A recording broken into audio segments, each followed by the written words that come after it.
We're standing in the heart of downtown Brooklyn where this festival is happening. This is the 43rd year that this is going on, and it's a yearly event. And as you can see, it's bustling, it's full of energy, and the theme of this year is Pulse of Brooklyn. And you can sense that. Definitely. I mean, dude, this stand spans for like a whole mile.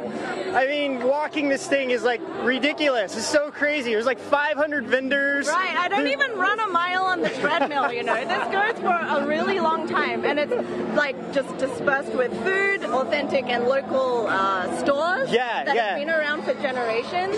Yeah, there's like 100 different vendors here that are local. I mean, you got like music performances from all over, from like Brazilian drums. You got like all kinds of martial arts. You got all kinds of dance. You got like health things. There's even like a spiritual meditation later. Right. So there's just so much going on. Yeah, and show you guys a little bit of the snippets of these local neighborhood gems. And our lovely host Mia is actually going to take us to these eateries. And once again, they've been around for over 50 to 100 years. You know, these delis and groceries since the 1800s. And there's just so much history in Brooklyn. Yeah. And I mean, the crowd here, the people walking around, the energy is just great. I mean, people are smiling, having a good time. It's just been a great experience so far. So there's a stage behind us that's one of the 12 stages that's scattered all along Atlantic Avenue. And as I was walking through, there's so many different authentic foods that I've never come across. You know, like gumbo. Oh, dude, there's a dumpling eating contest, right? That's pretty cool. Unfortunately, we couldn't join in. That's probably for the better anyway, because my stomach is always bigger than my eye. Wait, or is it the other way around? My eyes are bigger than my stomach. So yeah, we'll be taking you guys around. Have you been here before? This is actually my first time here, believe it or not. Me too. So I couldn't, I was like shocked. I mean, I've heard about it, but I had no idea the scale of this thing was so massive. Right, and it's like a really large community event, and I think it's really great. So we actually caught Mayor de Blasio giving a little speech earlier on today. So we'll just feed you some of the footage just to kick off this festival. So make sure you hang around and we'll take you around Brooklyn. Yeah, guys, you're going to be seeing lots of cool things, so stay with us, all right? Thank you.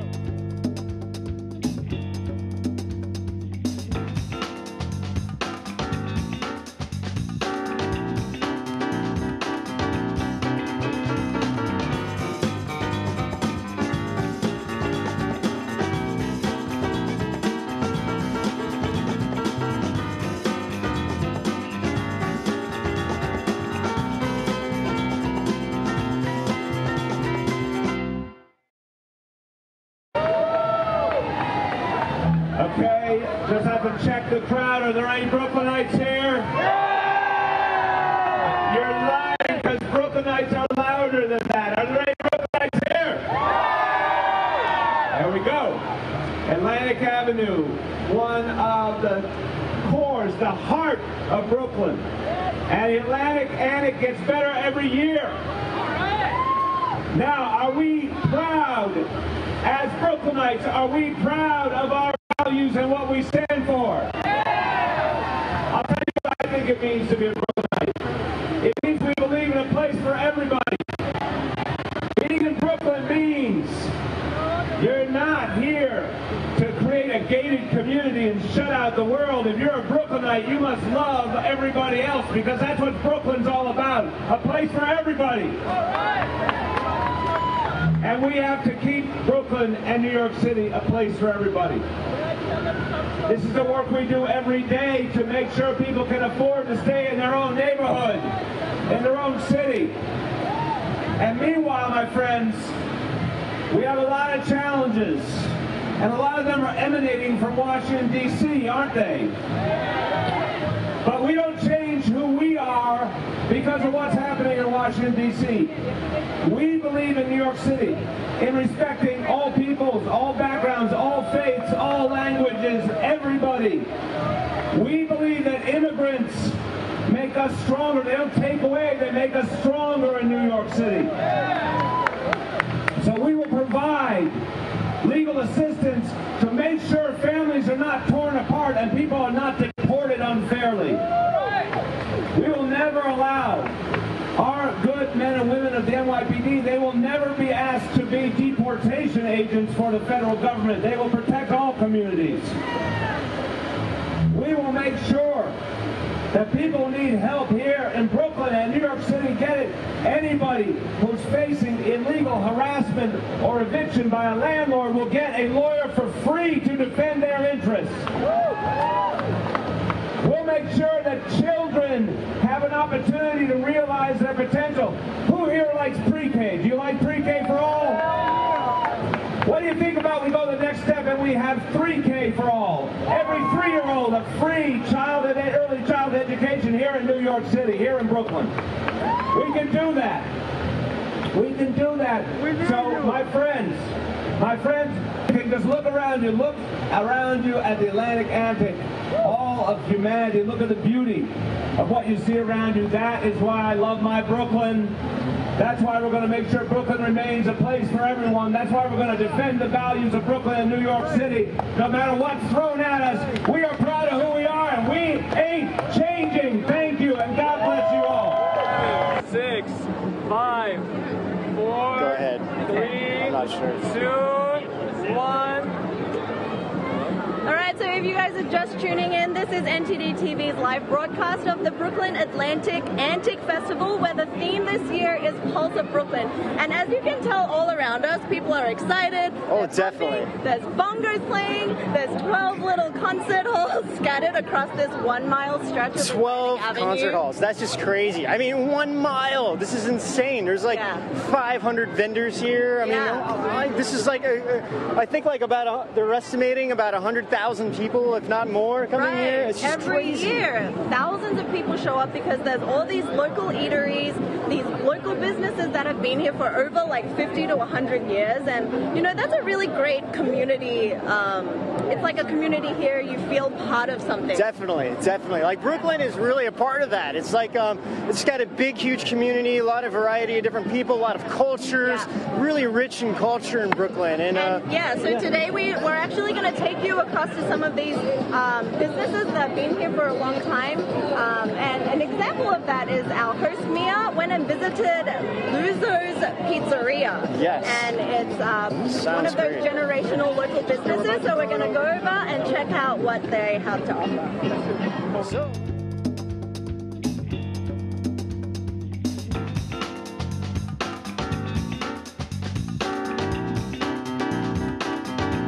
This is Mia coming to you from Luzzo's in Brooklyn, and here we have Tony and Antonio. Nice to meet you. So can you tell us more about the restaurant and what makes it different? Well, we opened this location almost 4 years ago, having jumped over the East River for the first time, and it's been very successful. We do pizza a little unique, other than other Neapolitan places. Okay. What we do differently, we combine 2 different flours. We let our dough rise 3 to 4 days, and as a result, all the humidity evaporates, so the flavors are concentrated. The yeast has the time to really digest all its sugars, and the dough is much lighter. So it's like aging a steak. When you age a steak, you concentrate the flavor, the water evaporates. And so our pizza is very, very light. It's very crispy. We cook it at a little lower temperature than typical Neapolitan pizza, and we cook it for a little longer. So 750, 770 degrees, 2 minutes, 2 minutes, 20 seconds.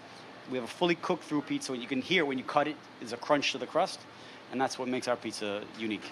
So as you can tell, New York pizza scene is very extensive, and there's so many different options.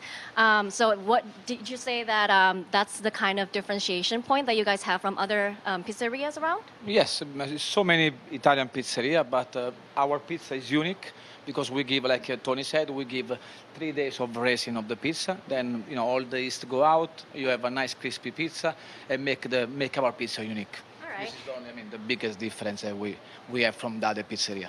Very cool. So people say that you can experience culture through food, right? Absolutely. And what would you say what would you want your patrons to kind of experience when they come to your place?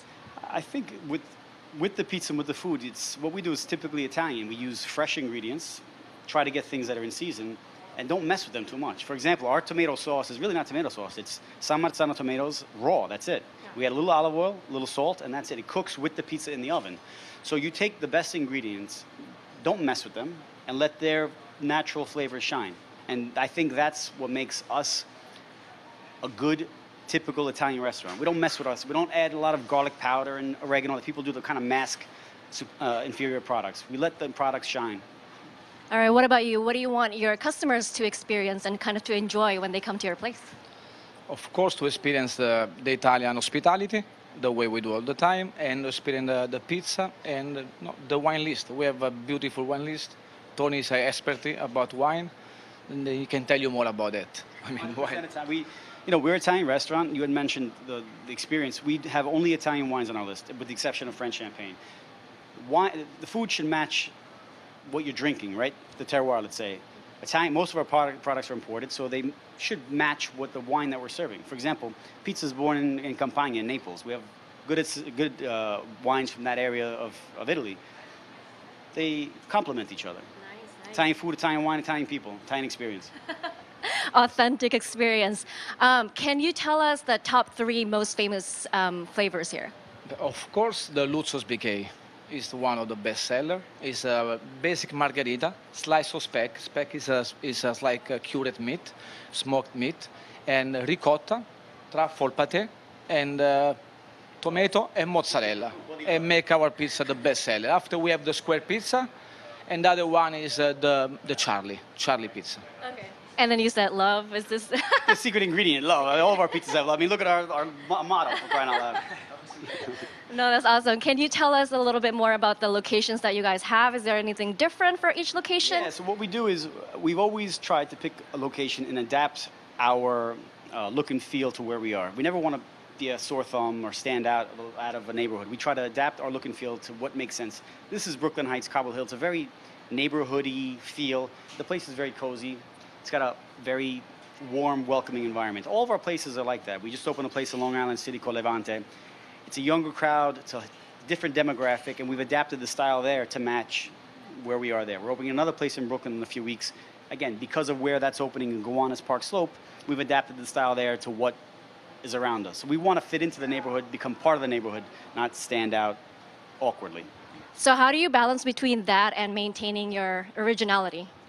Our originality, like we had said, is in the quality of our pizza, number one, and all of our products. I mean, we've always tried to maintain the Italianness that Antonio was talking about before. We try not to break that rule. You'll see on our menu there typical Italian dishes. They're not Italian-American, which is an entirely different cuisine, but it's different. And we try not to mix and match here. What we do, we try to stay true to our Italian roots and serve Italian pizza and Italian food. All right, so enough talking. You're going to be showing us how to make your famous pizza. Right. So here we have Francesco. He is our executive pizzaiolo. He is actually from Naples, the birthplace of pizza. He's making a 12-inch classic margherita. Tomato sauce, or tomatoes, fresh mozzarella. And it cooks, like I said, for about 2 minutes, 20 seconds. You see, he's not very aggressive with the dough. He approaches it tenderly because there's no need to beat up the dough. Like you'll see sometimes in New York pizza makers, they slap the dough, they beat it. I think that's for show. He's opening it delicately. I mean, it's a delicate dough. Because one of the flours that we use to mix is 00, it's a lot silkier than typical New York pizza that uses usually a high protein, high gluten flour. A spoon of our tomato sauce, like I said, San Marzano tomatoes imported. Fresh mozzarella. We cut it in cubes. We let it drain a bit so it's not soggy. He'll add a sprig of basil.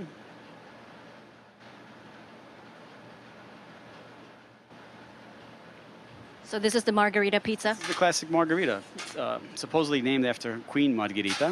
When she visited Naples for the first time, they made a pizza, 3 colors, red, white, and green, to represent the Italian flag. Whether or not it's true, I have no idea. But nevertheless, that's how the legend goes.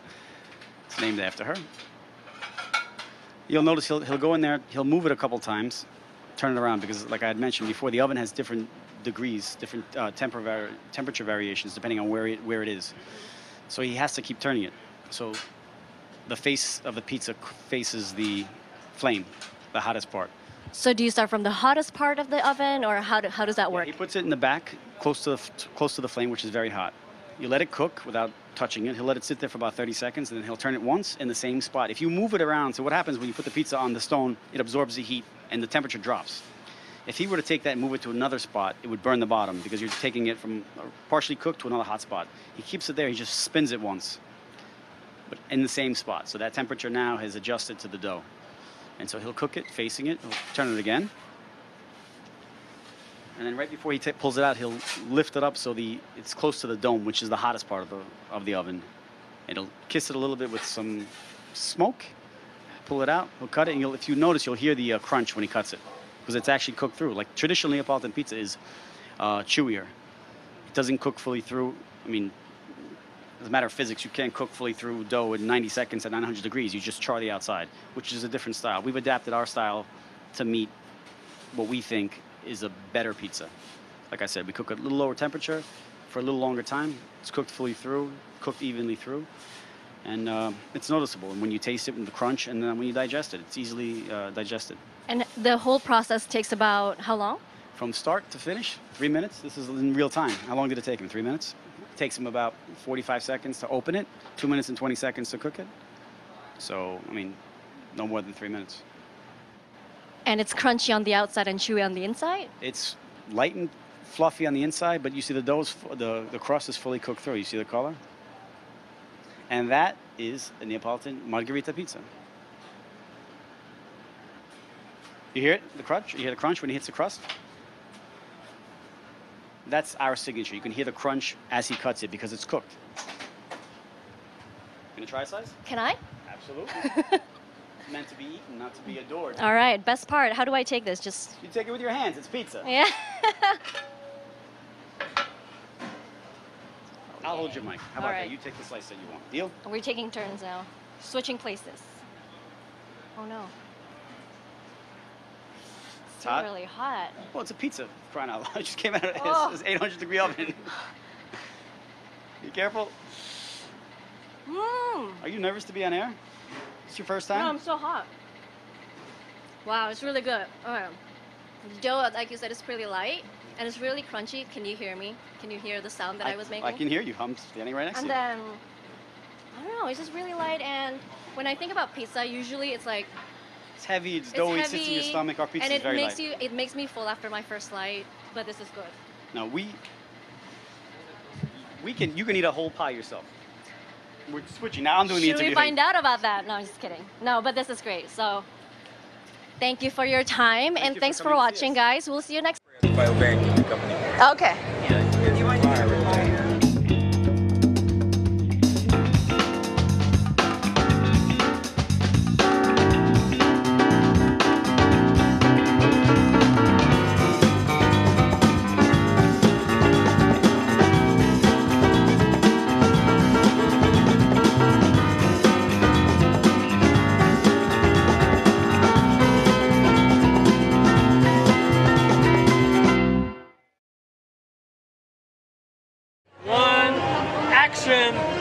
All right, so I'm at one of the local vendors, and I'm here with O'Banion and Diane, who are the store owners. And could you tell me a little bit about what it is you guys have here?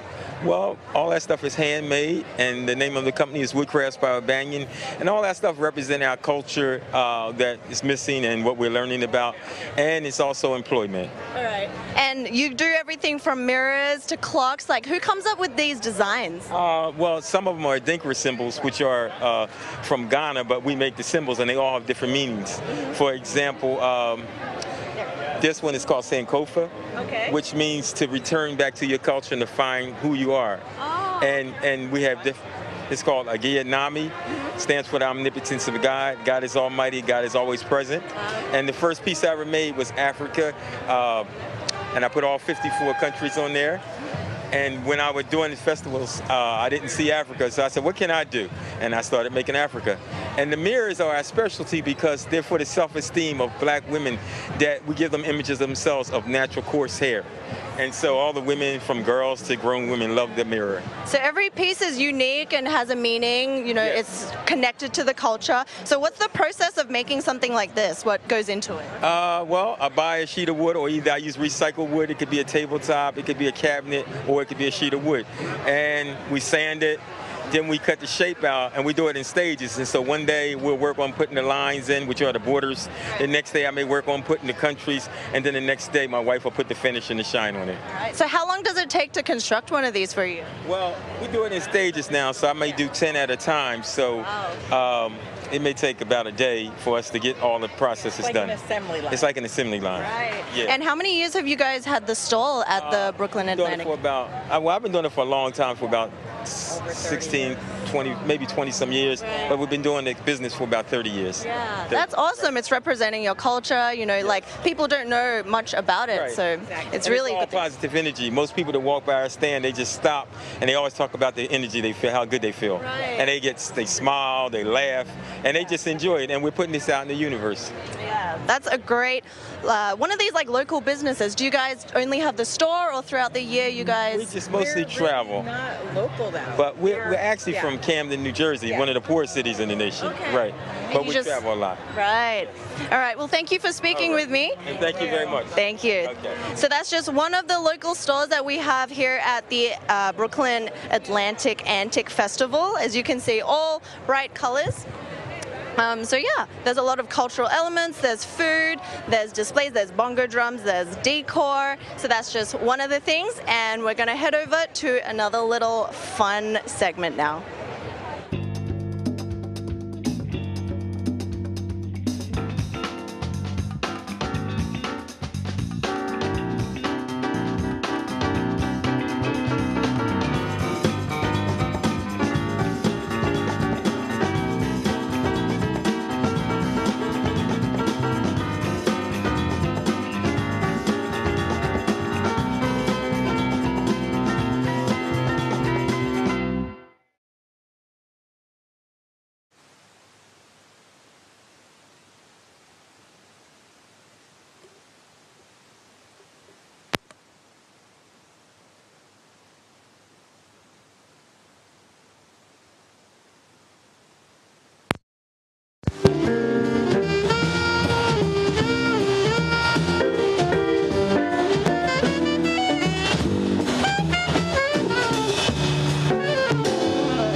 everybody. Thanks for coming out. We are the Weill Cornell Music and Medicine Program, because jazz music is for the soul. Jazz music is for the body. Jazz music heals. And that's why we're here today. That's why we have this booth. That's why we're out here on this beautiful Atlantic Avenue, downtown Brooklyn. I love it. All right. You good, guys? All right, hope you enjoy.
All right, so I'm here with Corey at Emblem Health, and they have these cool merchandise, very useful. It's really hot. But could you tell us a little bit about your booth? Well, right now we're doing a spin to win. We're giving out different prizes here, hand sanitizer, goodie bags, and whatnot.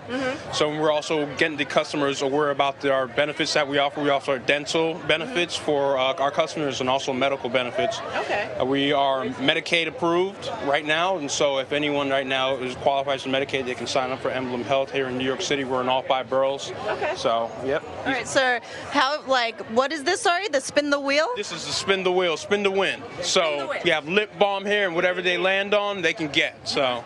Okay. Yeah. How long have you guys been at the festival? Every year? It's a yearly event? Yeah, this is a yearly event. We come every year. We're here. We just merged with Advantage Care, Emblem Health, so we'll be able to offer more providers for Emblem or for our customers altogether. So we merged our network, so you have a larger network of doctors and healthcare providers. Okay. Yeah. Well, have you signed up with Emblem Health as well? Not currently right now. I'm not currently at the moment having any health insurance, but when I do sign up, I'm going to go to Emblem. So. Well, there you go. All right. Well, that's just one of the many stalls here on the Atlantic Antic stall. There's food, there's insurance.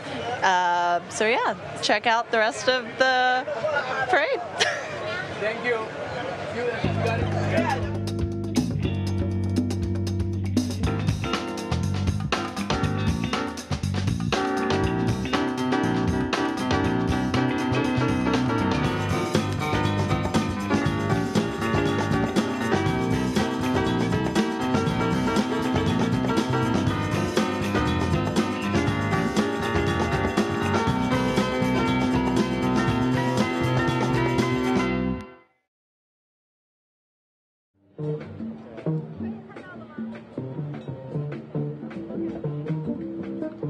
Hey guys, I'm here with the Weill Cornell Medicine Jazz Band, and earlier they were talking about how jazz is really a part of New York City, and especially a part of Brooklyn, kind of a heart of music. So that's why they decided to vote with jazz, and they're playing for us today. So let's watch a little bit of what they're doing.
So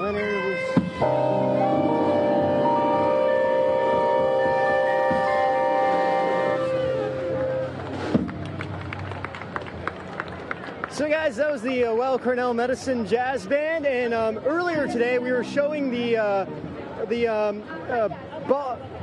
Batala drums from Brazil. So we're going to show that to you right now, all right?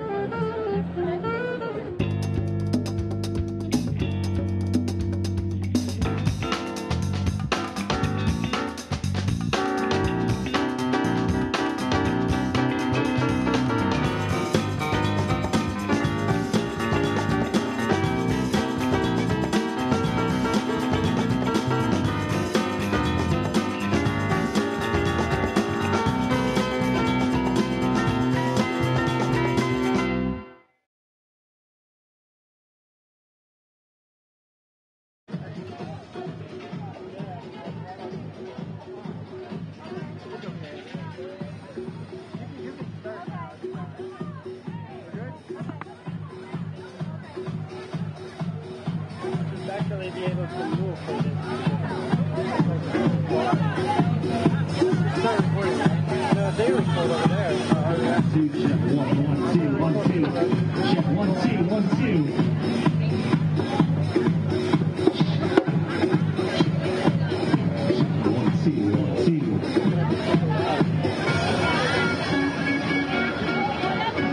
Maybe you're gonna hold your mic like this.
guys, so this is the Weill Cornell Medicine Jazz Band that we're seeing right now. Earlier today, I talked to the Batala Brazilian drum dance team, and I interviewed them. Incredible performance, amazing energy. My gosh, they went on for forever, and I just cannot believe how much energy they had. But before we show you this, we're gonna go to Felicia right now, who's with another team, and see what she's doing. So we're gonna cut to Felicia. Felicia, we're going to be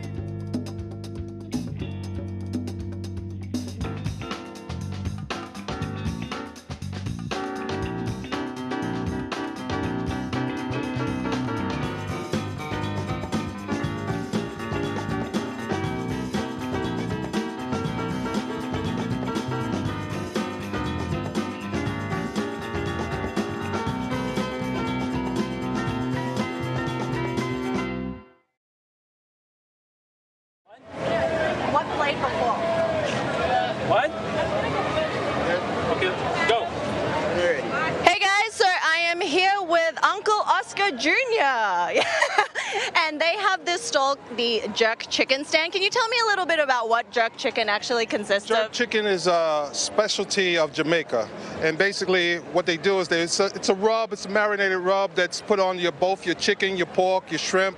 You can almost do anything with jerk, and once you do that, it brings up the spices, and they're very spicy, and that's our specialty. We've been at Antic here for about 6 years now, so we enjoy this, and I want to give you a preview of what it looks like. Yes, please. Look at this epic burner, like it wasn't hot enough.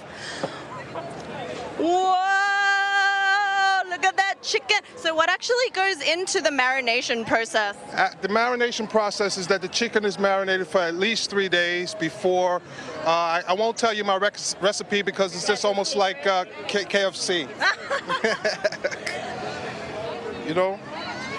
But other than that, it is a spicy rub, and I'm gonna let you taste the piece so that you can see. That would be awesome. I have never had jerk chicken, like it wasn't hot enough. I'm standing within the smoke, but it smells amazing. It's like spices, it's smoky, and I'm hungry. Oh, here we go. Okay. All in one? Yes. Oh, that's hot.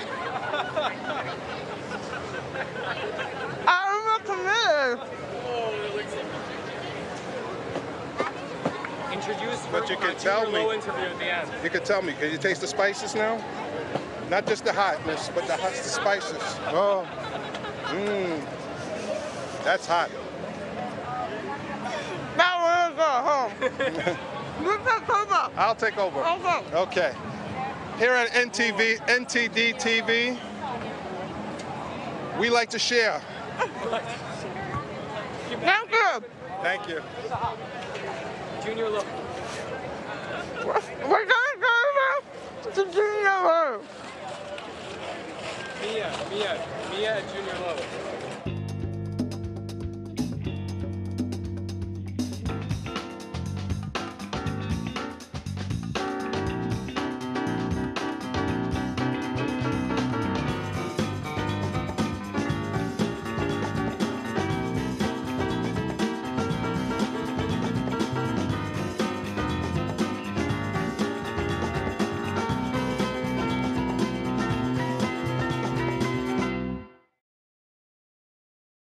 Hey guys, this is Mia. It's a nice break. It's nice and cool in here. I'm with Marissa and John at Low Brooklyn. Can you tell us a little bit about the store?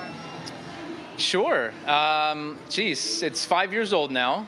We started it because of our own 3 kids that needed clothing and a nice place to shop. And Marissa, my wife, is born and raised here in Brooklyn, so big supporter of local businesses, shop small. So the space became available, and we're fortunate. And since then, we've just been continuing to expand and grow and challenge the fashion, right? And see what we can introduce. So. Yeah, and can you tell us also about how you choose the collection that you have here? A lot of the pieces are from local designers, and we try to support Brooklyn and New York as much as we can. Some are European, but unique pieces that you can't find anywhere else. We just this season added women's clothing, accessories.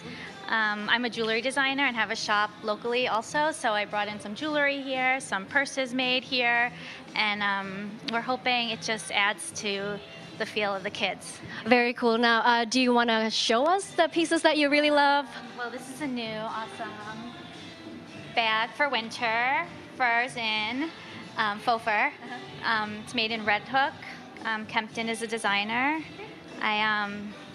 Mini Rodini is one of my favorite kids lines. What about these clutches here? They're really These are awesome. Also made in New York.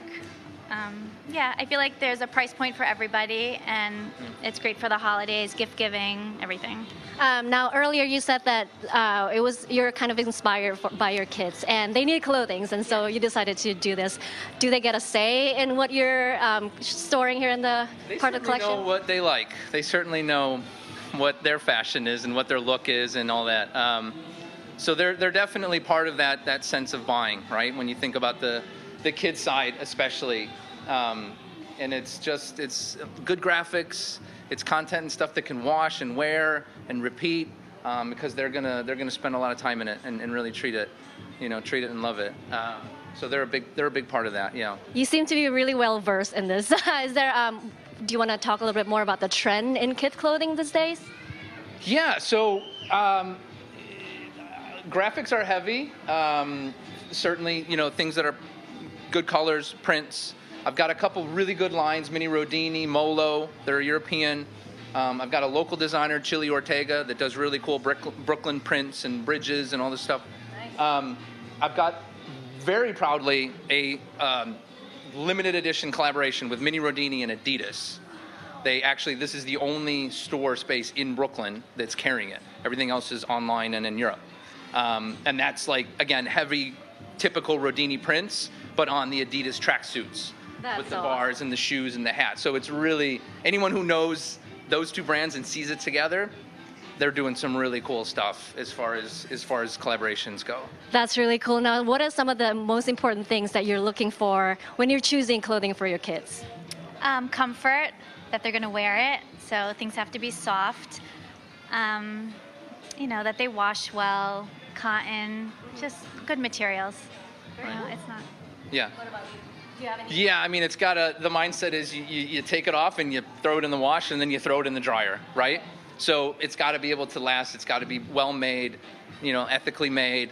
And if all those points hit, you've got a good item that lasts for a long time and can rinse and repeat.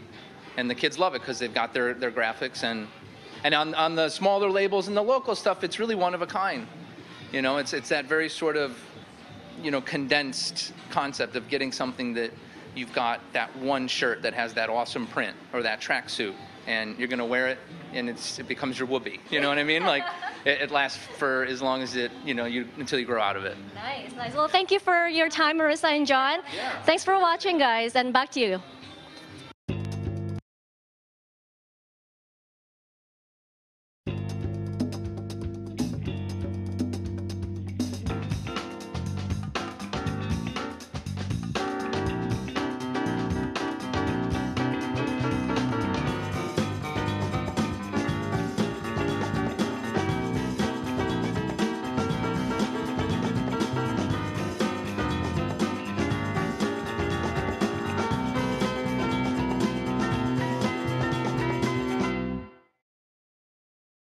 Antic. Dude, this is crazy, man. Behind me right now is the Well Cornell Medicine Jazz Band. Dude, this is a sea of people. At least 100,000, if not more people. This thing expands for a whole mile long. This is crazy. What's even more crazier, it's fall and it's 90 degrees out here. It's burning up. It's so crazy. But we've been having a great time. We've met some really awesome people, did some really great interviews. Earlier was the dance, the Batala drum dance team from Brazil. We're gonna about to see a ancient spiritual Chinese meditation practice. Gonna be on stage soon. It's just been phenomenal, so far. And I know Felicia's had some great interviews and great experiences, but I just still can't believe the weather. It's so hot. But so let's show right now the more of the Baltana dance drum team from Brazil, and we'll come back next with the Chinese spiritual meditation practice. All right. See you guys soon.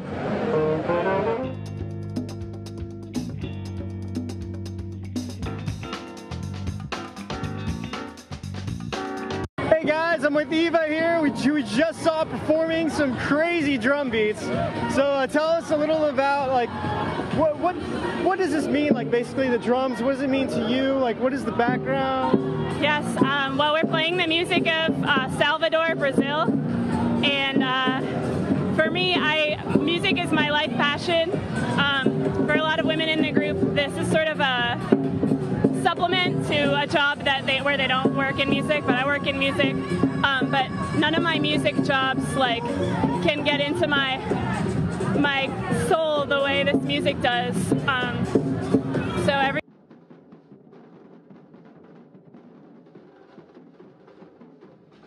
Hey guys, I'm with. For a lot of women in the group, this is sort of a supplement to a job where they don't work in music, but I work in music. But none of my music jobs can get into my soul the way this music does. So every time we play, it's just like a transcendent experience. It's really amazing, and to adopt the music of a culture from across the world and bring it to people here it's an honor. So, you guys perform for a while, and that takes a lot of energy. It's like, how do you like work out to keep in shape, or like what do you do? We practice every Sunday. We have a 3-hour rehearsal, so I think we're used to enduring a lot of playing for a long time. But I think the music is what does it for us, because, for instance, towards the end there, I was kind of, my energy was falling, but then she called one of the fastest grooves that we have, one of the fastest songs, and you have to, for the music, you have to just go in all the way. So the music keeps you going, even though you feel like you're going to pass out. And how long have you been doing it? I've been in this group about 2 years. Great, it was an awesome performance. Thank you. It was really great to see you guys. No problem. Yeah. You guys had a great energy in the crowd. It was that gives us the energy as well. It attracted a big crowd, so you guys it's pretty cool. So thank you.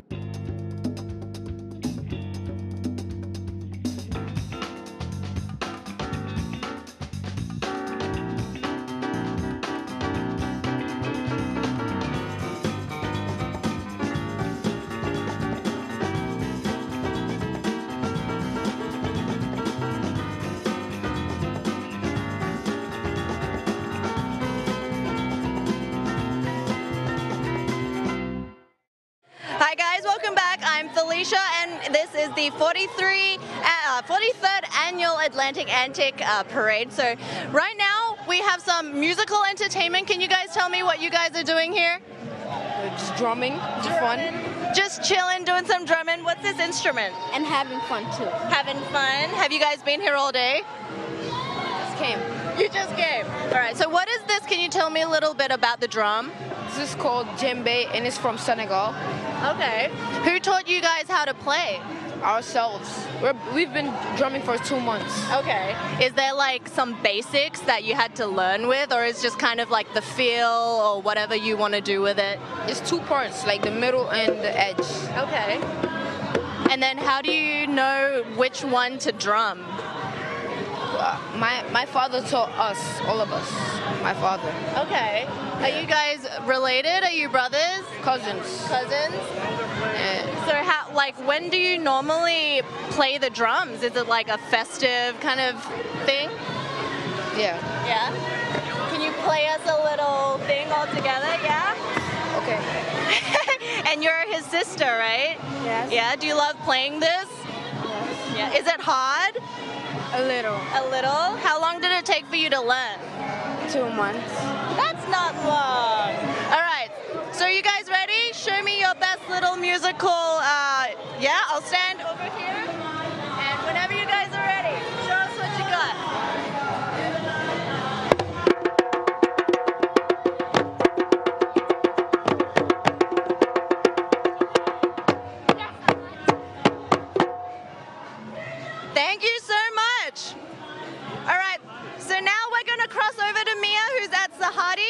Take it away, Mia.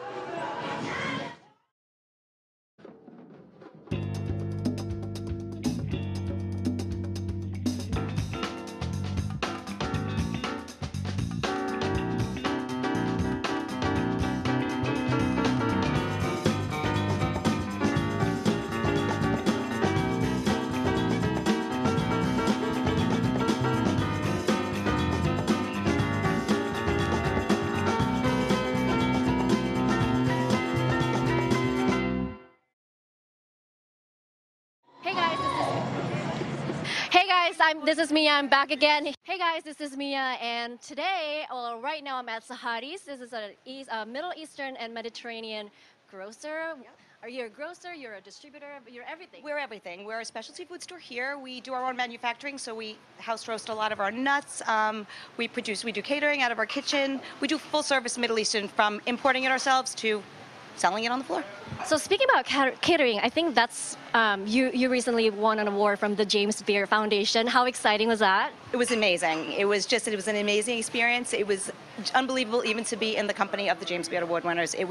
The event was so beautifully run, and it feels really great after all these years of doing this to be recognized for it on such a national stage. It was really terrific. So being a store that has so much history behind it, can you just tell us a little bit more about that? Sure. My grandfather came here and opened on Atlantic Avenue in 1948. Before that, we were from 1941 to 48 on Washington Street in Lower Manhattan. Then the Battery Tunnel came, and he moved here. So we've been at this location ever since. I am third generation. And we've definitely evolved from we were one store. In 2012, we took the third store, and actually the middle store came in 86. So 86. We've been spreading out, as the neighborhood has changed, and as the people in the area are very varied, and they like a lot of different varieties of foods, and they're very diverse. So we've tried to grow with them, and produce and import the kind of items that they enjoy buying. So do you, being in Brooklyn for over 65 years now, do you see any difference in the area, from now and then? How has it changed? This was a predominantly Middle Eastern area in the late 40s and the 50s. Still, all the churches are here from the community, but the neighborhood has changed drastically over the last 20 years, 30. It's changed drastically a number of times. But right now, I think this is one of the best places in all of New York City to do business in food, because the neighborhood is really diverse. They're extremely well traveled, they're extremely open-minded about food, and I think I learn as much from the customers as they learn from us. So a lot of what you see in a lot of the curated items are customer curated. People come in and they want something, and whole sections are developed from items that the customers ask for. I love my customers. This is a great neighborhood because people are just really, they come in and they talk, and it's just very interactive, which is nice. It is a community, basically. Yes. So when they come here, what are some of the things that they are looking for mostly? People come, arguably this section with the nuts and dried fruits was one of our original sections. It is still the draw for a lot of people because we sell 90% of its bulk, which is unusual. But we house roast our nuts, our own pistachios, and our almonds are roasted in our factory in Sunset Park. So we import, and then we roast, and then we sell. So we have the advantage of controlling the whole process, and everything's always fresh, and it makes us a little bit unique. And I think that a lot of customers living all over the country now will mail order for our nuts and our fruits and our spice mixes. We hand blend all our spice mixes. Everything comes in its raw materials, and then we do it here. That's very cool. They even order it from across the country and they have it shipped. Wow. Okay. Can you tell us a little bit more about maybe some of the things that we have in here? Absolutely. This department is probably our most popular. Well, it depends. If you're a kid, that side with the candy might be more popular, but this side is definitely our bread and butter. It's, our pistachios, we sell 2 or 3 varieties. Our almonds, all the raw nuts, we do a lot with raw nuts for the holiday baking. Cashews. It's just an area that everybody knows now that nuts are really good for you. So there's been a whole feeling that they're not so much of a snack as a supplement to a healthy supplement that you can eat during the day. So we do tons out of this area.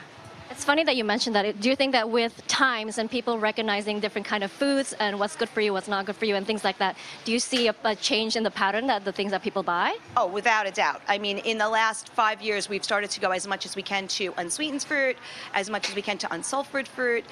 People are very aware. and I think that it's a great thing that this global awareness that people, you can read a lot of things now and people are aware of what they put in their bodies, and we sell a lot of foods that are really good for you. So I guess it's a win-win situation where you can come in and try some things that you might not have had, but you know they're going to be good for you. It's not just going to be just buying junk. And lots of families shop here for that same reason. Yeah. And I think that's your recipe for success, is know your audience. Well, thank you for your time, and thanks for watching. We'll see you later.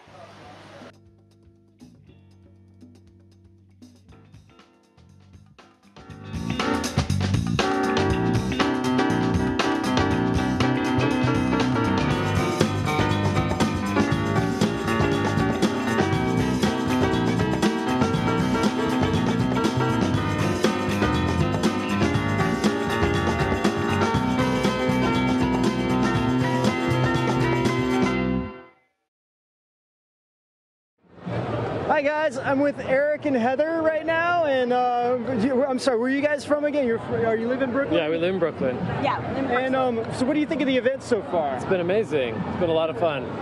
Yeah, the drinks are good, the music's great. Yeah, a lot of energy on the street. And how many years have you guys come here so far? The Antic? Yeah, we've probably been maybe 7 or 8 times. Over the years. Yeah. And how long have you guys lived in New York?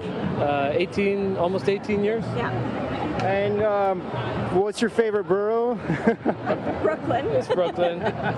Figured so. So what's so you guys specifically came to see the Weill Cornell Medicine Band? Right. So the drummer I used to work with for years, and yeah, we just came to support him, to see what his gig is all about.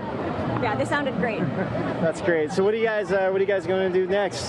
There's a lot of food here. There is, but we actually have our own block party going on tonight. Really? Yeah, so we're going to head back to South Brooklyn and check that out. Well, where's that at exactly? On 15th Street. 15th Street. Yeah, wow, between 6th and 7th, we've shut down the block, so the fire hydrant's open, the kids are playing in the street, and there's a big potluck dinner at night. Wow, that sounds awesome. So really good. And I see you guys got your bikes. You ride a lot. Yeah. Yeah. Best way to get around. That's great. That's great. Well, thank you so much for letting us interview you, and enjoy the rest of your day. And I guess there's going to be this Chinese spiritual meditation dance if you want to stay around for that. So. Got some good costumes. Yeah, it does, really. So thanks so much, you guys. Have a wonderful time, and thanks, you guys. Thanks.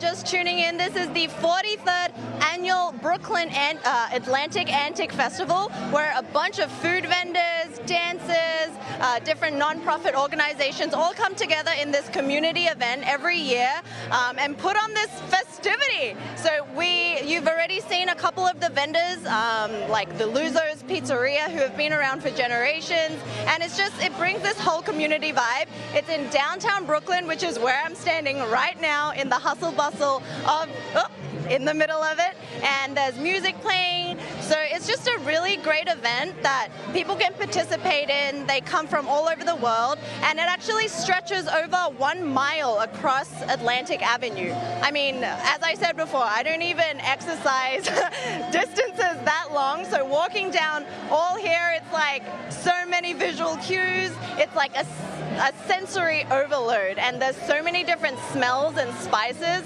I love it. Back home, there used to be like a multicultural festival, and this just reminds me of that. There's so many different cultures, so many different types of people all over the world, just trying to, promote what they do best, show their culture.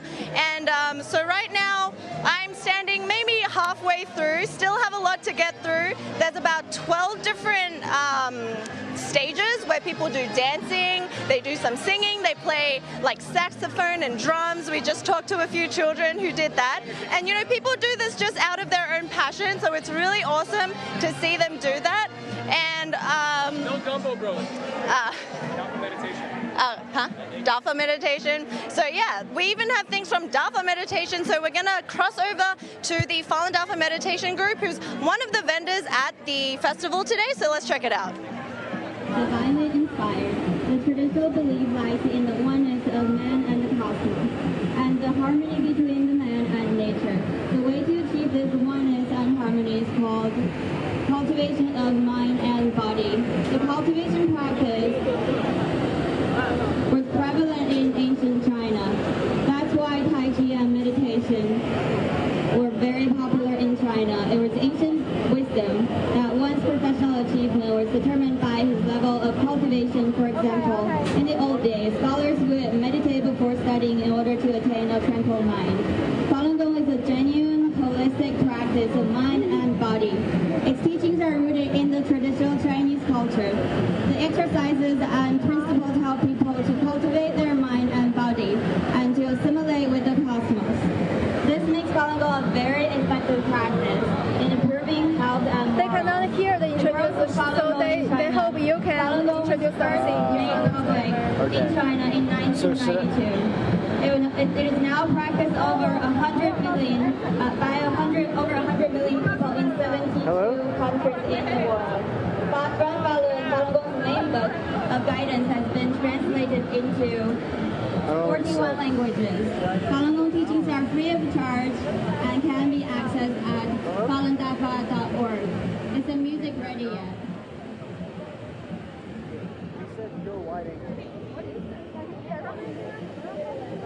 As you can see here, we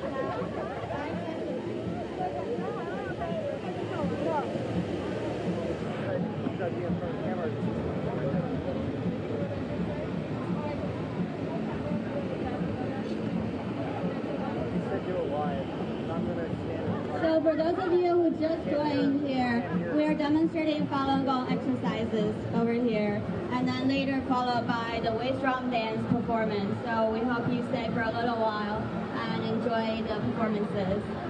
Falun Gong, also called Falun Dafa, it is a mind and body discipline. It is a comprehensive cultivation system of mind and body. The practice emphasizes morality and the cultivation of virtue, while practicing the exercises supplement the process. So looks like we're going to be ready for the music and the demonstration right now. Okay, but I'll do it. Yes. They're going to be playing music. They're going to be playing music right now.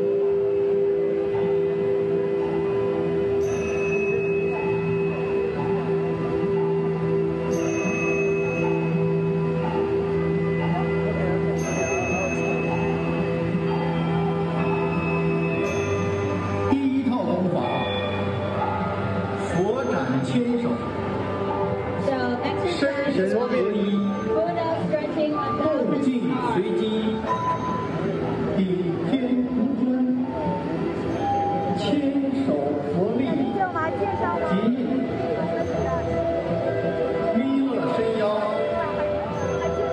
Hey guys, so I'm going to introduce a little bit what they're doing. This is a spiritual meditation practice called Falun Gong or Falun Dafa. It came out in China in like 1992, and it was spreading through word of mouth. It was a free practice, and by 1998 or so, they were saying that about 100 million people were practicing it inside China.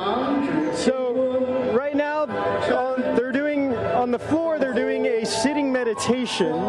That's part of the practice, and behind them, they're doing the standing exercises. It's very similar to kind of like Tai Chi, yoga, Qigong. It's a form of Qigong that came out inside China. And the point of the exercise is what she's saying on stage, because you can't hear very well, is that it's opening up all the energy channels in the body, kind of connecting the body with your mind and the spirit, to be kind of one with each other. So you feel balanced, you feel healthy, you feel less stress, and just overall feel great. So we're Let's watch a little bit more of what they're doing. I have an idea. Exercise 1, Buddha stretching 1,000 arms. Gentle stretching movements. The first exercise opens all of the body's energy channels, creating a powerful energy field.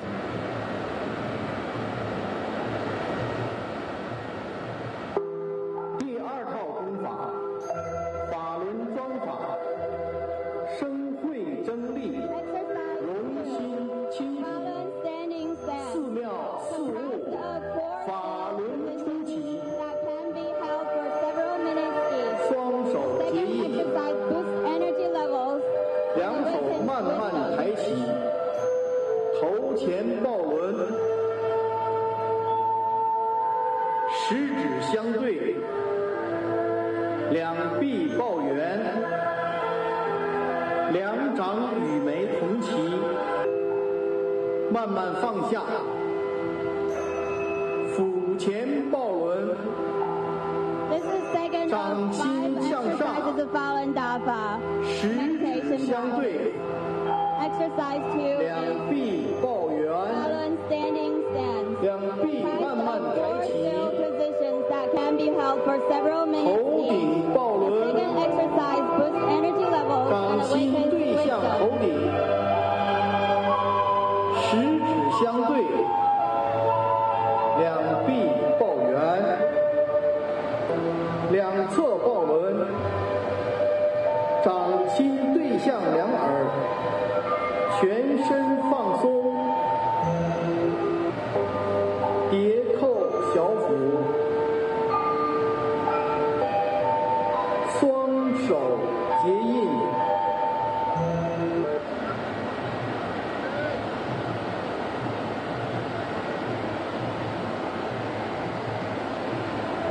第三套功法，贯通两极法，净化本体。This is the third exercise out of 5 of Falun Dafa meditation practice. Exercise 3 is penetrating the cosmic extremes with its gentle hand gliding movements. The third exercise purifies the body using energy from the cosmos. 冲冠，冲冠，冲冠，冲冠，冲冠，冲冠，冲冠，冲冠。Exercise 3, for those of you who just joined, we're demonstrating Falun Dafa meditation exercises. This is the third exercise out of 5, penetrating the cosmic extremes with its gentle hand gliding movements. The third exercise purifies the body using energy from the cosmos. 冲冠，冲冠，冲冠，冲冠，另一只手跟上，同时冲冠，冠，冲，冠，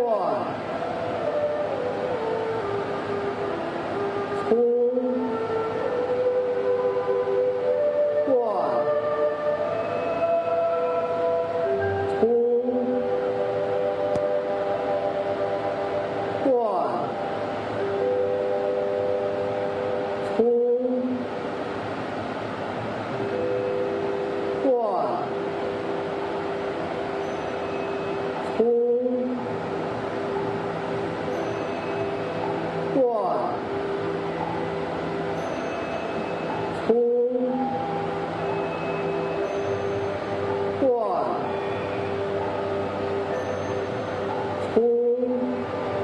Exercise 3, penetrating the cosmic extremes with its gentle hand gliding movements. This third exercise purifies the body using energy from the cosmos.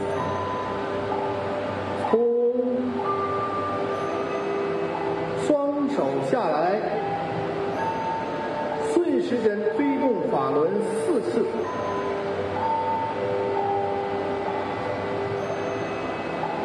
双手结印。第4套功法，法轮周天法，旋法致虚，心清似玉，返本归真，悠悠四起。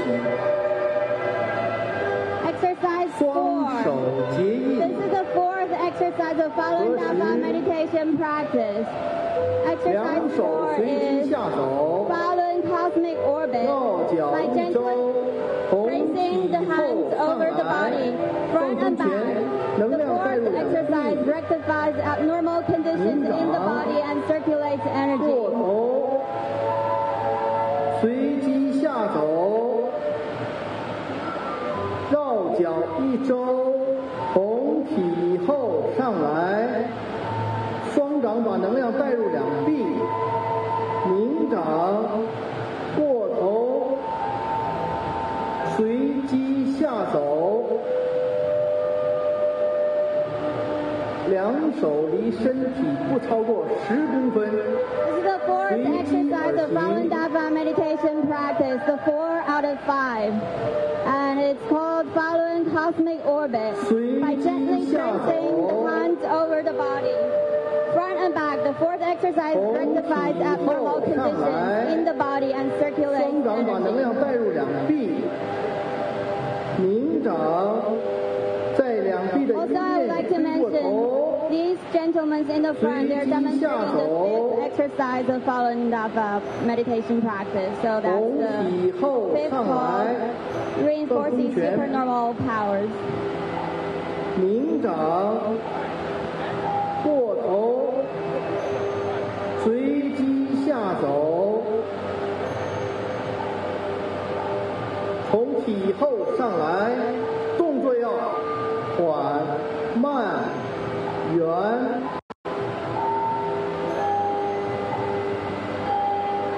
随机下走，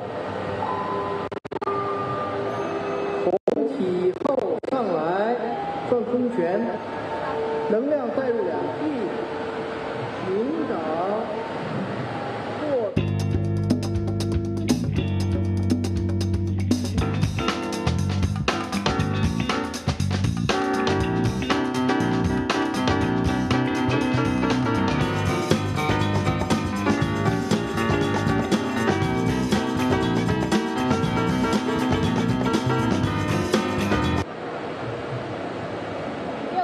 只有1分钟哎。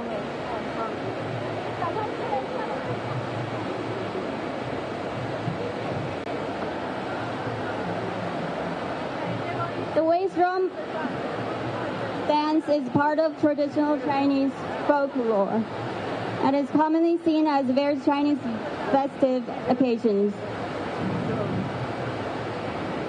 We'll have these lovely Falun Gong practitioners perform the waist drum dance for us over here.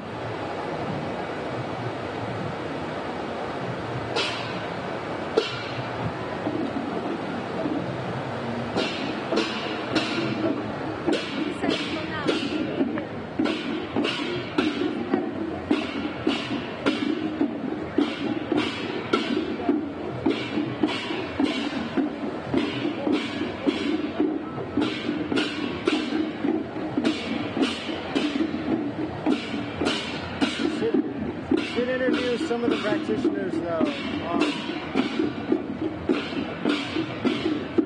That'd be good to interview, like, some of the practitioners who are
You can go find out more information about it.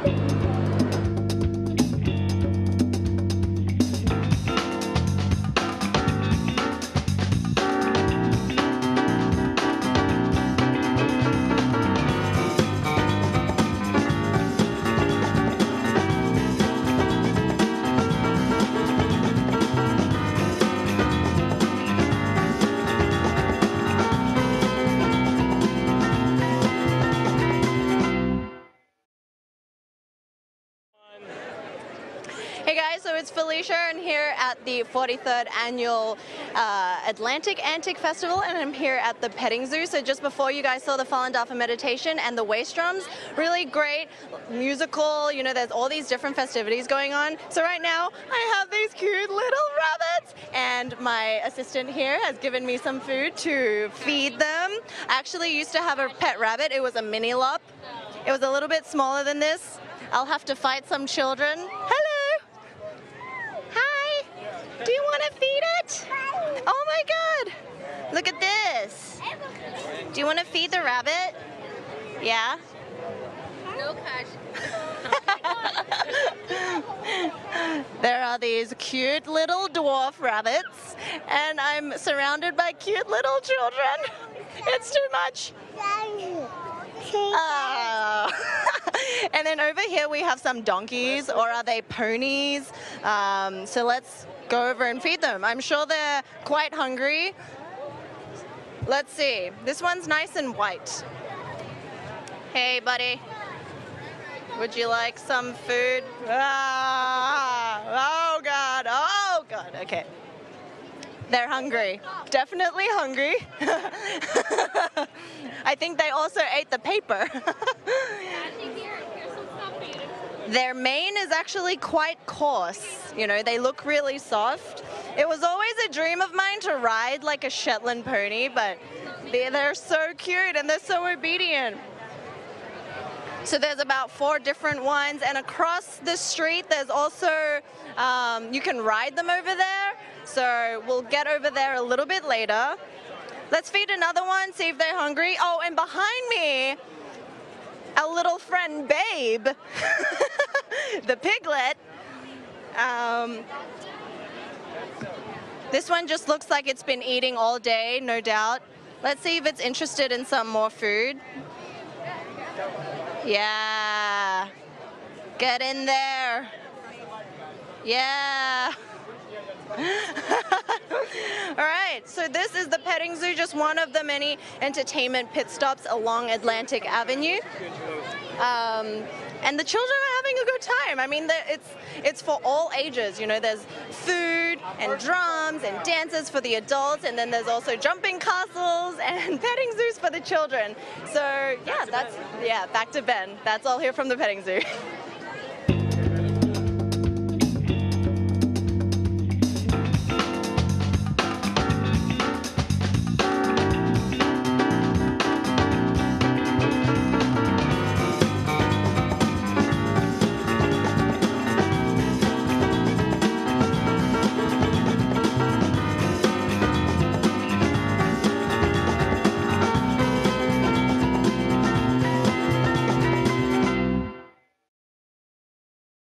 We're back, and I'm with the very peaceful-looking practitioners of Falun Dafa right now. First off, you guys introduce yourselves. Can you say your names? Okay, my name's Stuart. Emery. Telak Bay. Telak Bay? Great. And explain to me a little bit what Falun Dafa is, and just how it got started. Okay, it was started in 1992 by a guy called Master Li Hongzhi, who conducted an ancient practice and basically changed it to a public platform, basically, and adopted it into 4 standard exercises plus 1 meditation. Anybody can practice it. It's 5 very simple exercises, and what drew me to it, I was already doing meditation and Tai Chi and Qigong, and what attracted me was the fact that it was so much more powerful than other exercise, meditations out there. And, how long have you been practicing, Anne-Marie? I think this is my 19th or 20th year. I lose count. I'm not really good at dates so much.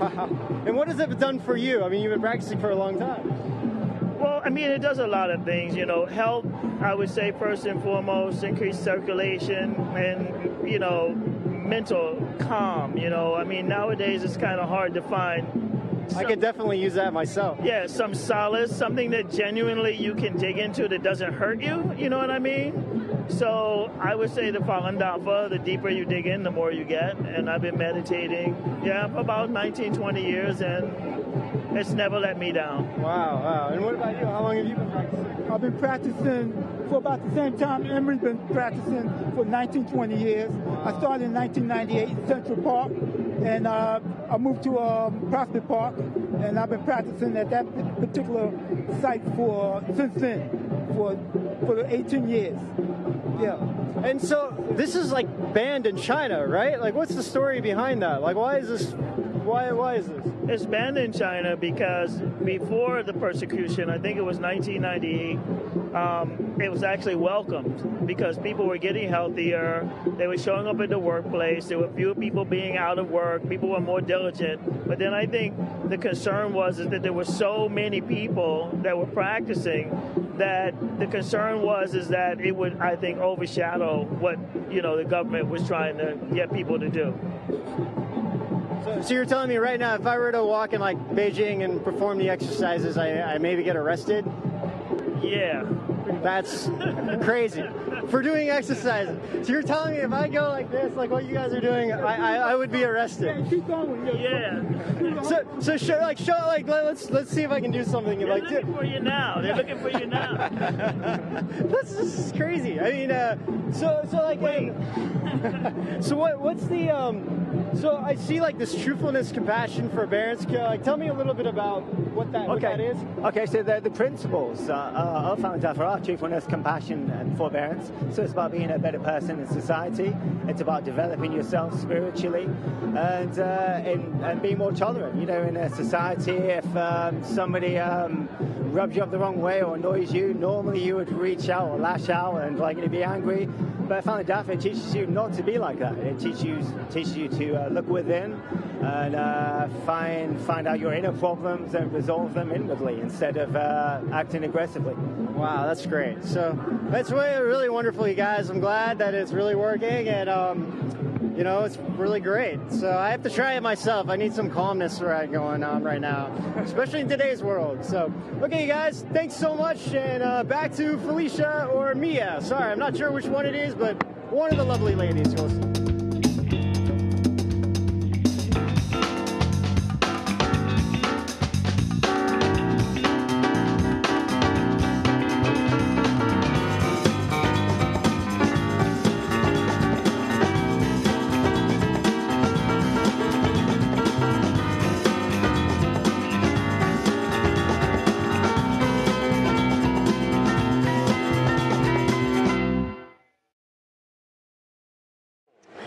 Hey guys, welcome back. It's Felicia and I'm here standing at the petting zoo, but this time joined with... Hi, I'm Matt Rubin. I'm the co-president of the Atlantic Avenue Local Development Corporation.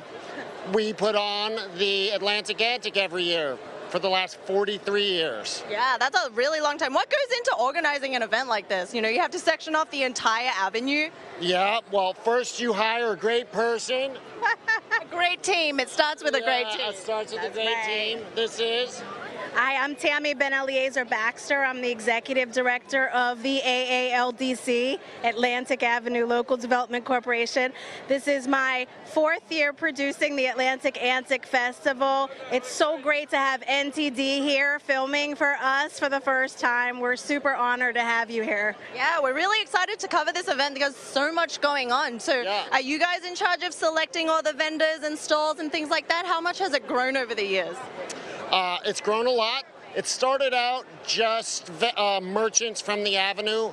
It was a way to, back in the 70s, it was a little dicey on Atlantic Avenue, so it was a way to invite people down, check things out, you know, check out the local merchants, and we built it over the year as a way to raise money to give back to the Avenue, to do more merchant development, to do things for the kids. We have a youth community scholarship program, which this helps fund, and so now we get tons of applications, thousands, millions of applications to come here, to sell on the Avenue, to be involved with the people from Brooklyn. And I don't know, we have probably like 100 merchants and probably like 200 plus 400 other vendors. We try and get people from Brooklyn as much as possible, but they're from around the world, really. I can't imagine what your email inbox must look like. Yeah, her email inbox. Yeah, because we checked out like Sahadi's. They've been here for over 50 years, and it's generational long. So, do you know about the history of like most of the vendors here? Yeah, so we've had vendors and merchants that have been participated. Some of them have been participated since the inception of the Antic, like Paul's Italian Sausage has been here from the beginning, Sahadi's. And then we have some newcomers. We're really getting a diverse crowd, not just from Brooklyn, but like Nat said, from all over the world. What makes our event unique is the diversity of Brooklyn. It really just showcases, if you look around where we are, there's just so many people from so many diverse cultural, ethnic backgrounds that I would say that anybody from anywhere come to our festival, meet new people, enjoy the food, enjoy the shopping, the stages, the beer. Yeah. Gotta have the beer. I haven't had any yet. Don't worry. I'm just normally like this. But yeah, it's just very, very different from all the other festivals, and we are the mother of all street festivals in New York City. Right. Yeah, I mean, it stretches over 1 mile long. It's been going on for 43 years. So who comes up with the theme? The theme is Pulse of Brooklyn. The Pulse of Brooklyn, as a board, we throw around some ideas. Pulse of Brooklyn's what we went with this year, and it means a lot of things to me. Brooklyn, growing up here in Brooklyn, meant food, meant drink, meant music, meant games for the kids, meant creativity, like all the vendors and the t-shirts and the art and everything. That's what Brooklyn was to me as a kid. That's what the Atlantic Antic was to me coming here. We don't have camels anymore, but that's really the pulse of Brooklyn, and that's what people come here, and you see all walks of life, all income stratas, all races and ethnic diversities, and that's really what I feel like the pulse of Brooklyn is. And just Atlantic Avenue as a thoroughfare really sort of like bisects Brooklyn and brings the park to the Barclays Center and brings downtown to Cobble Hill. And so it's really the spirit of Brooklyn as well as the location. Right, it just symbolizes the whole area and the history of it. So thank you guys for speaking with me. It must be a headache putting this all together, but it's a success, as we can all see. So now we're going to head over to Mia, who's going to see what she's up to. Thank you.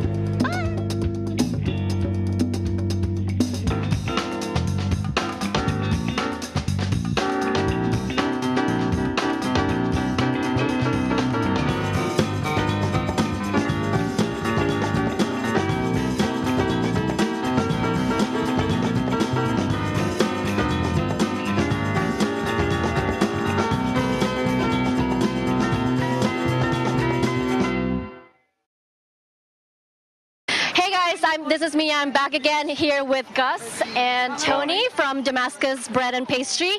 This is going to be my favorite part of the interview, but before we get to that, can you just tell me a little bit more about the history of the bakery? Business, Damascus, started 1930 with the Halabi family, and now we're running it for third generation, and we are well known with the pies, pita bread, and all kinds of pastries. That's what you see in here. They're all delicious Mediterranean pastries. We use all the kind of dips, the hummus and all the Middle Eastern dips, kibbe, so many different kind of things. Very cool. And you being been doing this for so many different generations. 43rd years. And did you grow up into a family of bakers? Not really, but we have experience now with it. Yeah? Yeah. What are some of the most famous things that people normally get from here? The most delicious stuff you get is the spinach pies, the meat pies, and the baklava. And the baklava. And we are like Tony said, we have the most delicious, nutritious dips. Okay. All vegetarian, no preservatives, and made the right way. What do you mean by made the right way? How do you make it the right way? We don't add any preservatives. We don't use citric acid like most of the people use. All our basic stuff are garlic, olive oil, and lemon juice. Do you think there's some cultural differences between people consuming, I don't know, bread and pastry here versus back in Syria? See, when you say pita bread, everybody knows Damascus. Okay. When you say pita bread, right away Damascus Bakery. Damascus Bread and Bakery. What makes it different? Delicious. See, our hands, our way to make the pita. Okay. We make pita on the premises. We call it triangle pita. Salt, flour, yeast, and salt. Flour, yeast, water, and salt. Okay. No preservatives. 2 days shelf life. Nice. That's what makes it delicious. Okay. And what people likes. Okay? And I would love to tell people, when you eat food with no preservatives, you live longer. That's a good point. So now we have all these things in front of us. Can you just introduce them to me, and then I'm going to have to try. One piece of the baklava, it's pistachio baklava. It's phyllo dough, nuts, and butter. Very simple, delicious. Okay. No trans fat. You see how it is beautiful? No trans fat, because New York City law, you cannot use any trans fat in the pastries. Okay. So we follow the rules. Our falafel is very delicious, made daily, every couple hours. No flour in it. It's only cilantro, spices, and what else? What else? And chickpeas, the most delicious things. Okay. Natural. Okay. That piece, we call it macaroon. You know, some people, it's a fried dough dipped in honey. So we have it. That's one of the big family. It's part of big dough fried family. It comes with this. It comes with like a roll.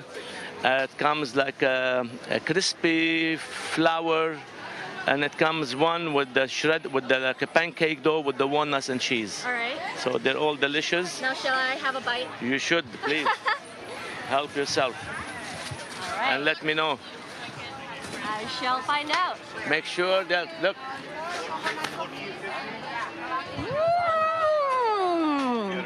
Delicious. It's sweet, but it's not too sweet. And then as soon as you bite into it, it's kind of solid, but also airy at the same time. This is not what I think what macaron would be. Your macaroon is coconuts, but ours is this way. Yeah. Yeah. When do people normally eat this? Anytime. Anytime? Any time of the day you can eat it. Delicious. It's really delicious, guys. It's like when you drink water. You can drink water any time of the day. And you can eat this anytime. You can eat any time of the day. All right, shall I try? Okay. Let's move on to the second one. Wonderful. To your falafel. Yes. I still have this in my mouth, though. I should give you this one before. Okay. Falafel. The basic thing in the falafel And you is said chickpeas, no flour. Okay. Yeah.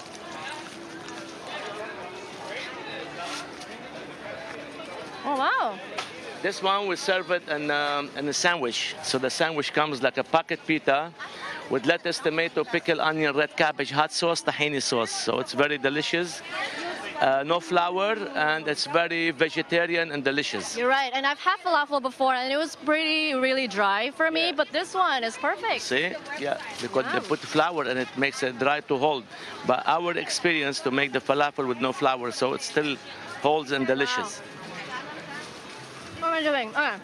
I need to get the most delicious baklava. The third one, yes. That's the famous baklava. Baklava, it's very well known in the Middle East. So the Turkish makes it, the Greek makes it. The difference between us and the others, we don't make it that sweet. Okay. So it has a little bit sugar, but not too much. When you bite onto other baklava, you have to close your eyes because it's too sweet. These, no. So have a bite and let them, you can see.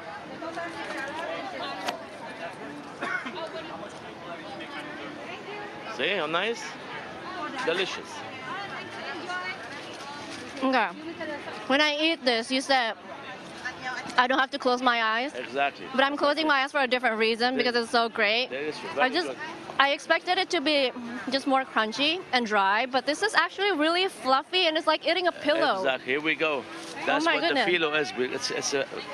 It's 100, not 100. Let's say maybe like 40 layers of sheets of filo dough. Yeah. That's what makes it like crunchy and like a pillow. It's really amazing. Well, thank you for letting me try this, and I hope you enjoy watching this. Hopefully, we'll see you next week. Yep. And hopefully, we get from this station a lot of people to come over. Don't forget, the place is Damascus Bread, 195 Atlantic Avenue. Well, thanks for watching, guys. We'll see you next time. Thank you very much.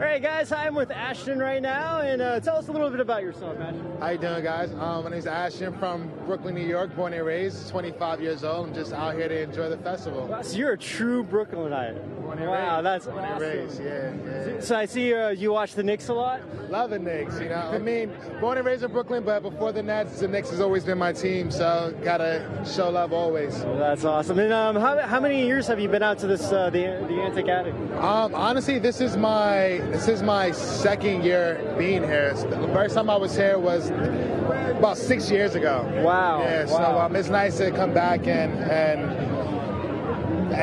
be a part of it, pretty much. Yeah. Cool. So what do you do? So I'm a fashion designer in Soho, in New York. You're a fashion designer in New York, and you live in Brooklyn. Man, that's like just very New York. It's awesome though. I just want to live an exciting lifestyle, you know? Yeah. So what kind of fashion do you do? So it's luxury streetwear. It's a brand called Rochambeau. It's this menswear. What's the brand name? Rochambeau. I'm sorry? Rochambeau. Rochambeau. I've heard of that. Okay, cool. Yeah, nice. In fact, we might have done an interview with you guys a couple years ago, I think. That's nice. So yeah. But anyway, that's awesome. So how long you plan on staying? We literally just got here. Well, you have all day. There's all food. The weather's amazing. Great food, great people. Dude, I cannot believe how big this thing is. I didn't realize this thing is like over a mile long. Yes, look, I haven't been here in a really long time, so this is all new for me as well. So I'm also very surprised about how big it is. But it's just nice to see everyone uniting, coming together, enjoying the festival, enjoying the weather, and it's a great occasion.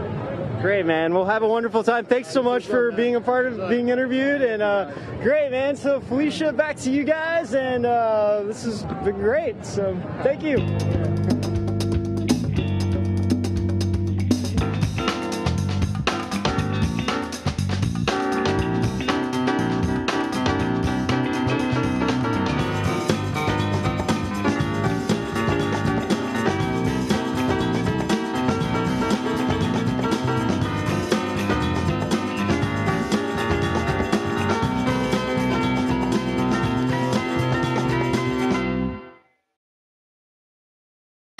This is Mia, and I'm from NTD TV. We're at the Gumbo Bros, and we're kind of hot, but we're just gonna just jump into it. Can you tell us more about yourself? Yeah, hi, I'm Adam Lathan. I'm the chef and one of the co-owners here at the Gumbo Bros. This is Jean-Paul. What's up, guys? Our friend over from Blue Smoke in the city. And I'm Clay, one of the other Gumbo Bros. Can you tell us a little bit more about how Gumbo Bros started? Yeah, actually it started about 3 years ago. We started with markets in Manhattan, started doing catering, things like that. Nobody was doing really like the po' boy sandwiches, kind of the way we wanted to do it, or the gumbo, and we just kind of had the idea, got it together. I tasted his gumbo and it was good enough. I thought we can do something with this. So for those of us who are not familiar with gumbo, can you tell us about it? What is gumbo? Gumbo is it's a traditional Cajun stew. It's found all over the South, and there's a lot of different ways to make it, but we pretty much stick to the traditional way with a dark roux, a little bit of okra, and then you can mix in different proteins or vegetables and kind of make it to your liking. But yeah, we do ours pretty traditionally here. Okay. So it's a pretty hearty stew, right?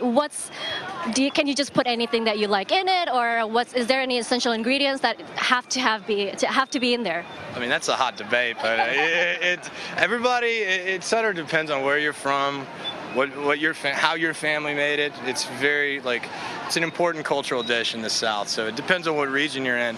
But yeah, for us personally, we make a traditional dark roux. We use okra in ours, which is for a lot of people a pretty standard vegetable that you're going to throw in. Okay. And is this how you make it? This is where you make it? No, we made this inside.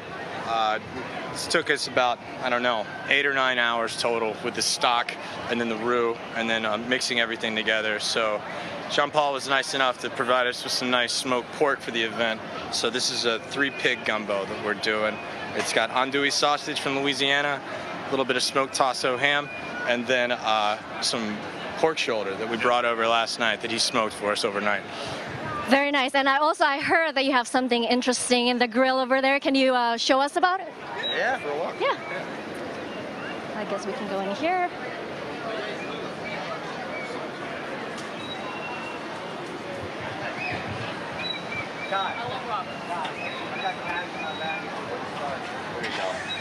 So this is a whole this is a whole smoked Louisiana alligator that we've been smoking for quite some time now.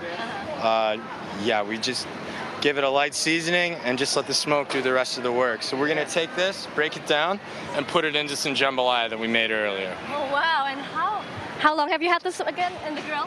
We got it probably, I think it was like 8 or 9 hours total. So yeah, it's been going for a while. And where is it coming from? We got it shipped up from Louisiana. Oh, wow. Yeah, so this is a farm-raised alligator. And we have 2 of these total, so the next one's coming out once we get done with the first one. And is he a must-have ingredient to make a good jambalaya? I mean, it's a pretty rare ingredient to have, but we figured for an event like this, we'd go all out and try to have some fun. It's a pretty good one to have, absolutely. Yeah, cool. Well, thank you so much for your time, and I hope you guys are having a good time today. And yeah, absolutely. Try a piece. Yeah. Can I try a piece? Absolutely. There you go. Have you ever had alligator I have, before? actually. Oh, you have? Would you say that it tastes like chicken? A little bit. Yeah. I would say so. It's like kind of chewy. It's very close to chicken. Yeah. Within the same family for sure. And then is there a... All right. I'm really excited about this. Oh, okay, the meat comes up pretty easily. It does. Yeah. It's really delicate. Honestly, it's gonna taste like chicken. That's what I had deep fried alligator before, so. Yeah. I need a little piece of that. Ooh, Ooh, it's kind of spicy. It's got a nice kick to it. It does. No, it tastes like chicken, but it's less chewy, I would say. Like the meat kind of comes off pretty easily. Yeah, it's got a touch of smoke and a little bit of Cajun seasoning. Honestly, you don't season it that much. It's very, I don't know, the meat itself has great flavor. Just let the natural flavor kind of come. Yeah, absolutely. All right. Well, thanks for letting me taste it. Back to you guys.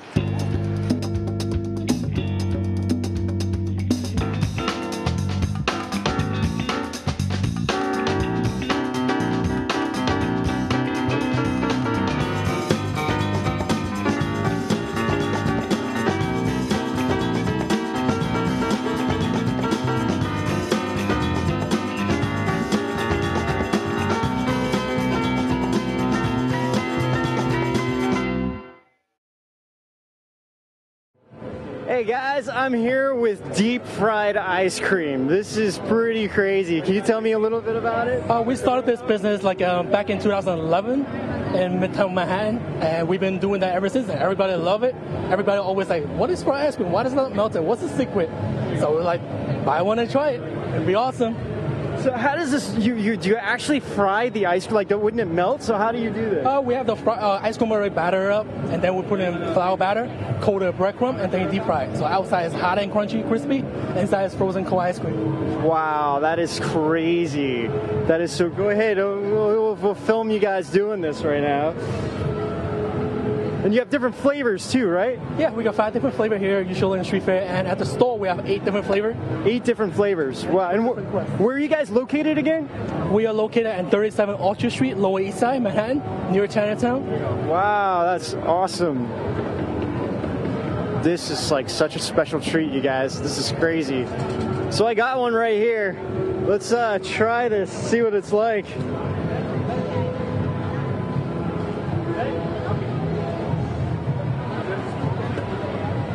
Wow. Holy cow. This is really good. You guys have to try this. If you're in New York or come to New York, you guys definitely need to go there. This is amazing. Thank you. I can see why you guys have such a long line of people. Wow. This is really good. Anyone order cookies and cream?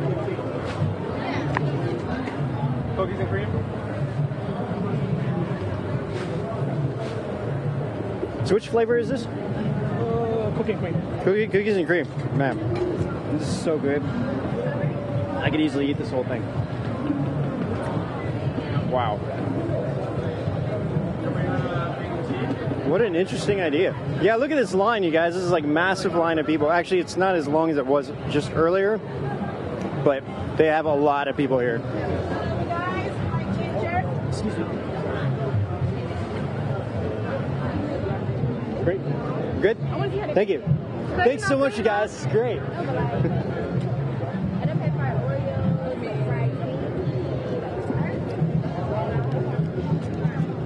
I guess you should get more spoons so you can try it.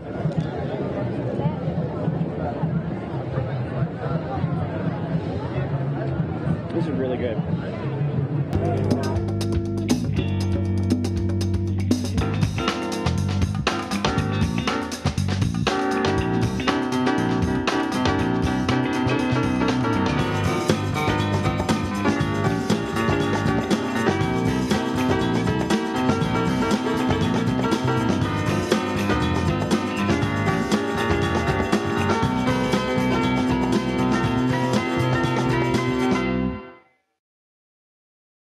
Hey, this is Roman, and we're here at the Brooklyn Heights Jewish Academy.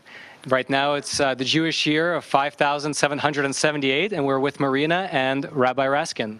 Hi, how are you? Hey, good. Hello. Hi. So the Brooklyn Heights Jewish Academy recently opened several years ago. Would you like to tell us a little bit about it? Sure. The Jewish Academy teaches children a combination of an interdisciplinary academy, which means we teach Jewish studies and also general studies. But the idea is that we try to give them a holistic view of life and to strengthen their connection with God and spirituality. At the same time, to give them the abilities to go into the world and make an impact and change the world for good. That sounds really great. And the academy is relatively new. It's 3 years old, and you're going to be adding a grade every single year, right? How many grades do you have now? So right now we have kindergarten, first and second. And as you mentioned earlier, we hope to add a grade through high school year after year. And I read that you have a student-to-teacher ratio of 1 to 8.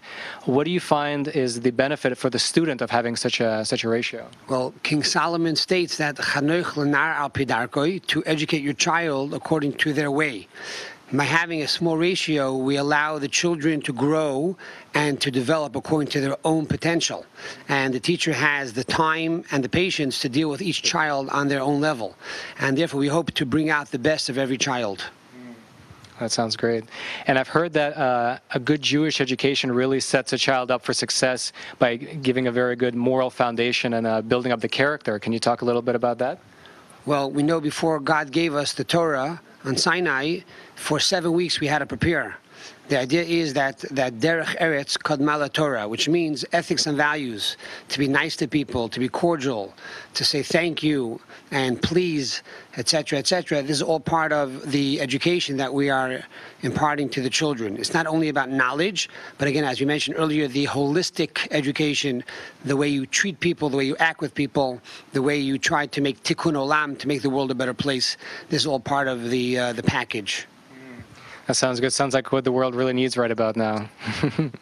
All right. And are you accepting new enrollees for the next year? We are. We have a waiting list, but if you want to sign up now, we'll take you in. All right. Maybe I can go back to school. All right. Well, that was that, and back to you.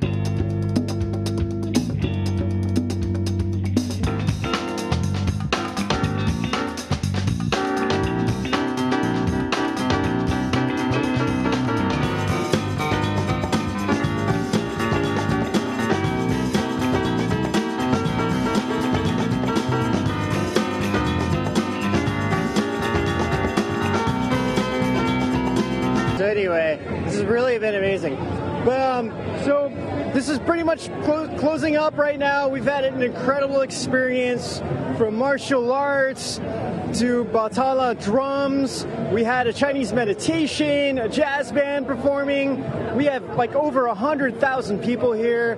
There's like a mile stretch of just booths as far as you can see. If you could see them, fortunately the camera can't go that high, but there's just a sea of people as far as you can see. It's just a massive sea of people. It's crazy here right now. And it's pretty hot. It's like 90 degrees. It's crazy. It's like fall yesterday and it's still like so hot. But Ben, and this ice cream, I gotta tell you, this deep fried ice cream, this is some of the best ice cream I've ever had, ever. It's really good. I can't stop eating it. It's just so good. Anyway, thanks so much for joining us. Thanks for all the shares. Thanks for all the likes, you guys, all the comments. You guys are wonderful. This is why we do this. And so yeah, great. We'll see you next year for sure. And right now we're going to go back to Felicia and Roman, who are at the other end of the event. So thanks so much, you guys. Thanks for joining us. And this is Ben signing off. Take care.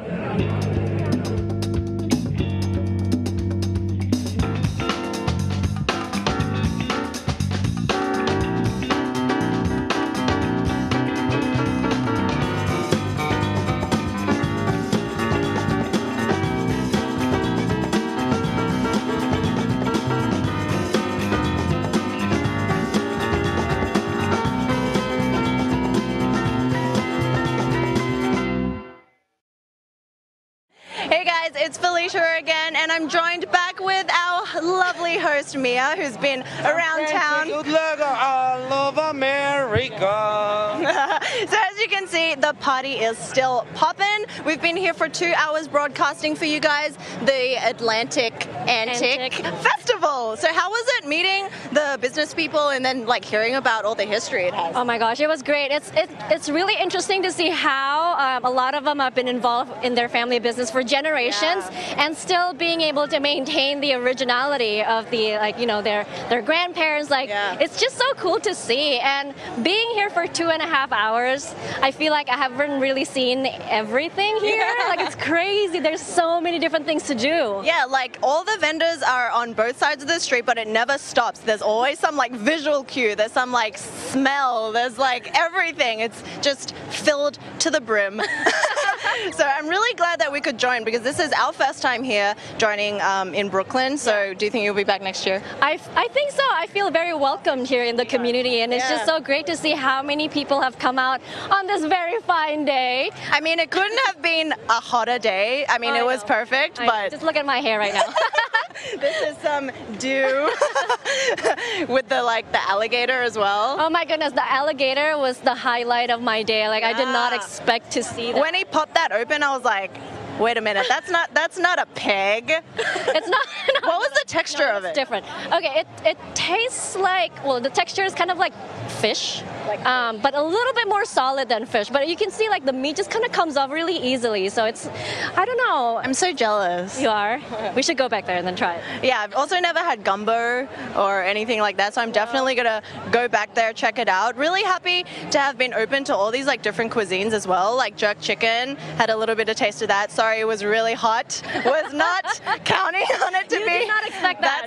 Yeah. So we're just gonna keep walking around. We're almost at the end by the pier. Keep checking out all the stores, and I hope you guys enjoyed traveling around with us. Hope you found it entertaining, and we'll see you guys in the next event. Thanks for watching.